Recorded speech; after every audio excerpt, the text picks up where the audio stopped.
Matutulino controlling the ball. Bumala naman sa ilalim. Block. Foul. 15. Sidon. First personal foul committed by Mr. Sidon. First team foul. Walang pagpalabi. Yes.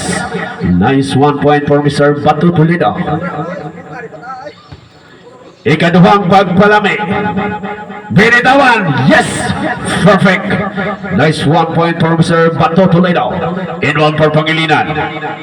Pangilinan to Mr. Fajardo. Fajardo looking for Stevie. Getting the ball for Mr. Sidon sa gitna. Yes. Nice 2 points for Mr. Sidon. Hiniralilimpot controlling the ball number 23. Fanon, Walon. Bumana naman sa wala. Sa ilalim. Black pass to Mr. Nice 2 points for Mr. Toledo. Rasiles, sorry. Fajardo controlling the ball.